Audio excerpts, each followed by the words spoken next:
Section 35, page 175. Archer pushed back his chair and stood up. "Well, and by the God I will," he exclaimed.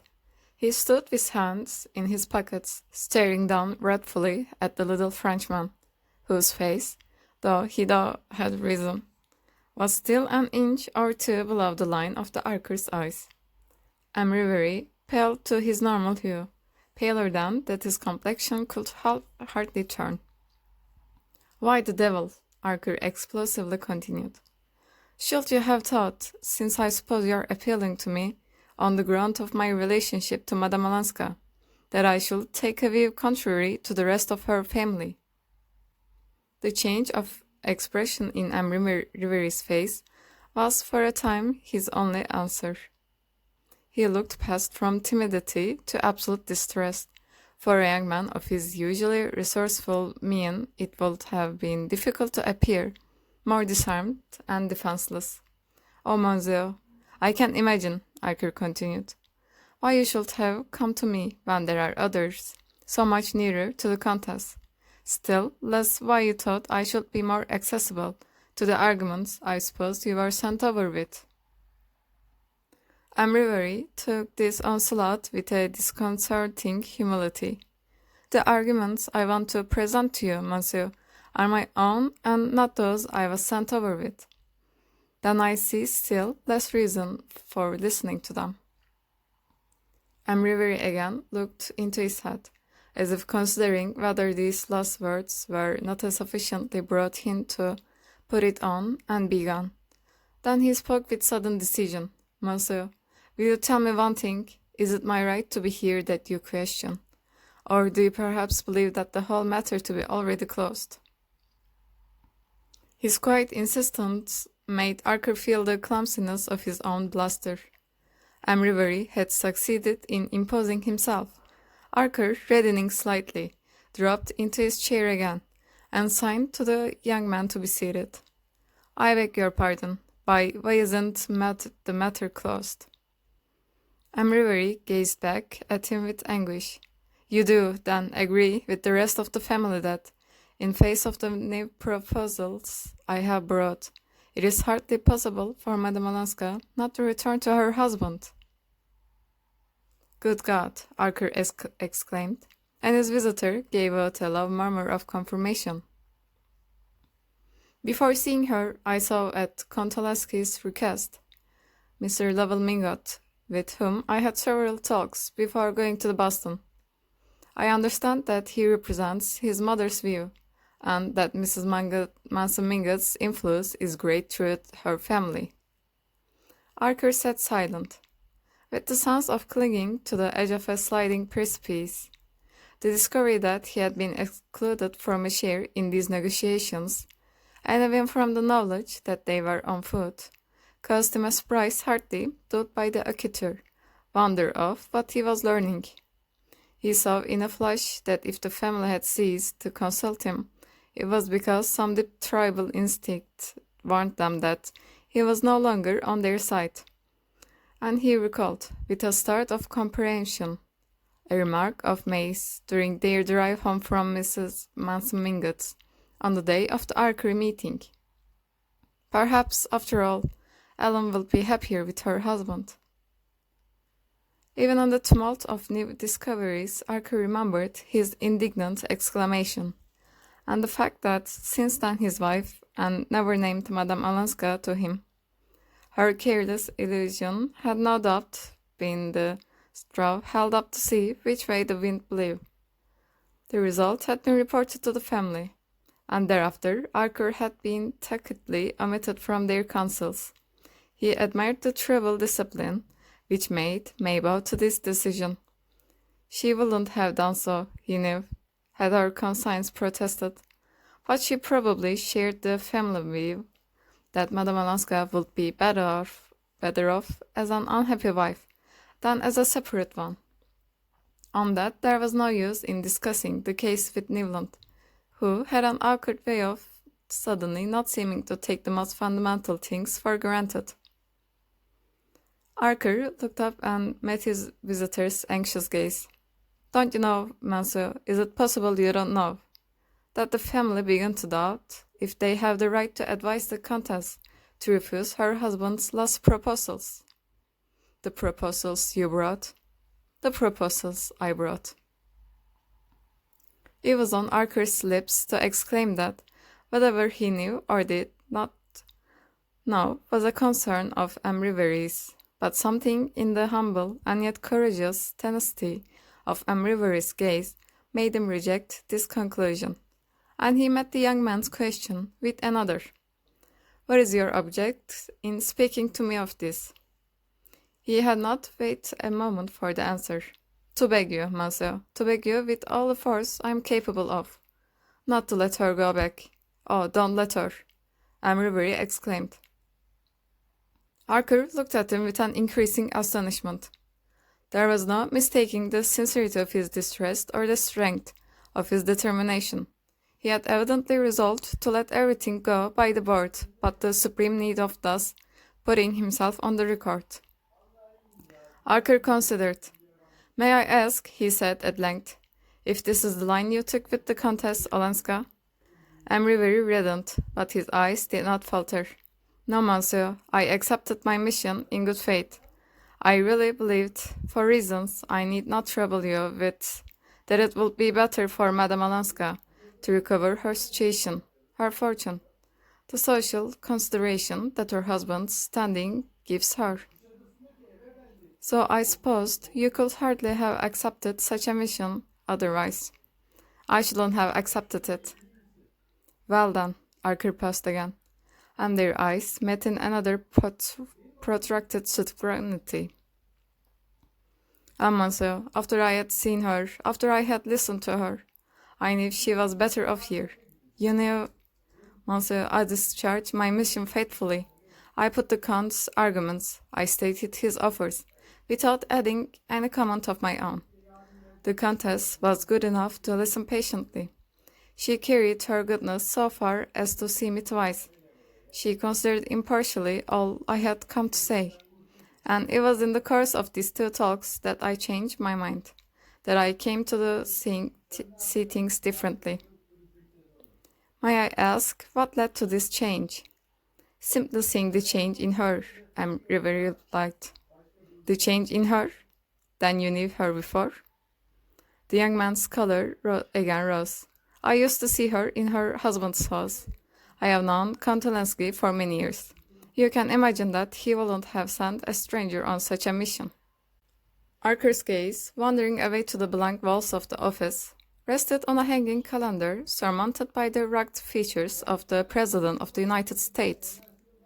That such conversation should be going on anywhere within the millions of square miles subject to his rule seemed as strange as anything that the imagination could invent. The change? What sort of change? Oh, monsieur, if I could tell you. Reverie paused. The discovery, I suppose, of what I had never thought of before, that she is an American, and that if you are an American of her kind, of your kind, things that are accepted in certain other societies, or at least put up with as part of a general convenient give and take, become unthinkable, simply unthinkable. If Madame Olenska's relations understood what these things were, their opposition to her returning would no doubt be as unconditional as her own, but they seemed to regard her husband's wish to have her back as proof of an irresistible longing for a domestic life. Reverie paused, and then added, whereas it is far from being as simple as that. Archer looked back to the President of the United States, and then down at his desk and at the papers scattered on it. For a second or two, he couldn't trust himself to speak. During this interval, he heard Reverie's chair pushed back, and was aware that the young man had risen. When he glanced up again, he saw that his visitor was as moved as himself. Thank you, Archer said simply. There is nothing to thank me for, monsieur. It is I, rather. Reverie broke off, as if speech for him too were difficult. I should like, though, he continued in a firmer voice, to add one thing. You asked me if I if I was in Kontelesky's employ. I am at this moment. I returned to him a few months ago, for reasons of private necessity, such as may happen to anyone who has persons, ill and older persons, dependent on him. But from the moment that I have taken the step of coming here to say these things to you, I consider myself discharged, and I shall tell him so on my return, and give him the reasons. That's all, monsieur. And Reverie bowed and Rebecca stepped. Thank you, Archer said again, as their hands met. Chapter 26. Every year on the 15th of October, Fifth Avenue opened its shutters, unrolled its carpets, and hung up its triple layer of window curtains. By the 1st November, this household ritual was over, and society had begun to look about and take stock of itself. By the 15th, the season was in full blast. Opera and theaters were putting forth their new attractions. Dinner engagements were accumulating, and dates for dances began fixed. And punctually, at about this time, Mrs. Archer always said that New York was very much changed. Observing it from the lofty standpoint of a non-participant, she was able, with the help of Mr. Slurton Jackson and Miss Sophie, to trace each new crack in its surface, and all the strange weeds pushing up between the ordered rows of social vegetables. It had been one of the amusements of Archer's youth to wait for this annual pronouncement of his mother's, and to hear her enumerate the minute signs of disintegration that his careless gaze had overlooked. For New York, to Mrs. Archer's mind, never changed without changing for the worst, and in this view Miss Sophie Jackson heartily concurred. Mr. Slurton Jackson, as became a man of the world, suspended his judgment and listened with an amused impartiality to the lamentations of the ladies. But even he never denied that New York had changed, and Newland Archer, in the winter of the second year of his marriage, was himself obliged to admit that if it hadn't actually changed, it was certainly changing. These points had been raised, as usual, at Mrs. Archer's Thanksgiving dinner, at the date when she was officially enjoined to give thanks for the blessings of the year. It was her habit to take a mournful, though not unmeasured stock of her world, and wonder what there was to be thankful for. At any rate, not the state of society, if it could be said to exist, was rather a spectacle on which to call down biblical imprecations. And in fact, everyone knew what the Reverend Dr. Ashmore meant when he chose a text from Jeremiah for this Thanksgiving sermon. Dr. Ashmore, the new rector of St. Matthew's, had been chosen because he was very advanced. His sermons were considered bold in thought and novel in language. When he fulminated against fashionable society, he always spoke of its trend, and to Mrs. Archer it was terrifying and yet fascinating to feel herself part of a community that was trending. There is no doubt that Dr. Ashmore is right. There is a marked trend, she said, as if it were something visible and measurable, like a crack in a house. It was odd, though, to preach about it on Thanksgiving, Miss Jackson opinioned, and her hostess drily rejoined, "Oh, he means us to give thanks for what's left." Archer had wont to smile at these annual vaticinations of his mother's, but this year even he was obliged to acknowledge, as he listened to enumeration of the changes, that the trend was visible. "The extravagance in dress," Miss Jackson began. "Sillerton took me to the first night of the opera, and I can only tell you that Jane Mary's dress was the only one I recognized from last year. And even that had had the front panel changed. Yet I know she got it out from Worth only 2 years ago, because my seamstress always goes in to make over her Paris dresses before she wears them." "Ah, Jane Mary is one of us," said Mrs. Archer, sighing, as if it were not such an enviable thing to be, in an age when ladies were beginning to flaunt abroad their Paris dresses as soon as they were out of the custom house, instead of letting them mellow under lock and key, in the manner of Mrs. Archer's contemporaries. "Yes, she is one of the few in my youth," Miss Jackson rejoined.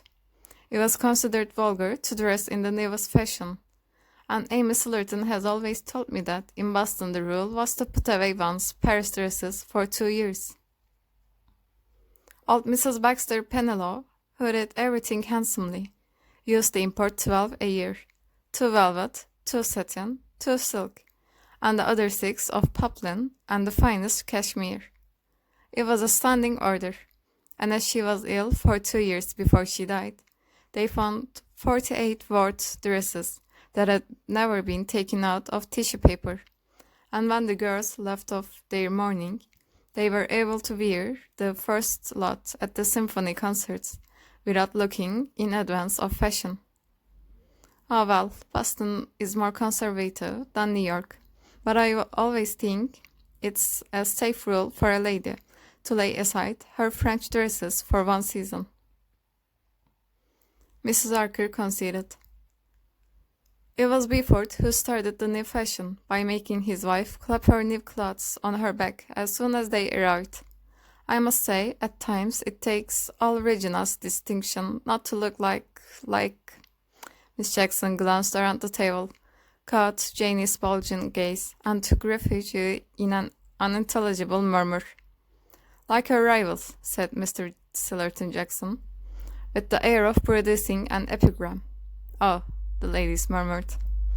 And Mrs. Archer added, partly to distract her daughter's attention from forbidden topics, "Poor Regina, her Thanksgiving hasn't been a very cheerful one, I'm afraid." "Have you heard the rumors about the Beaufort speculation, Sillerton?" End of the section.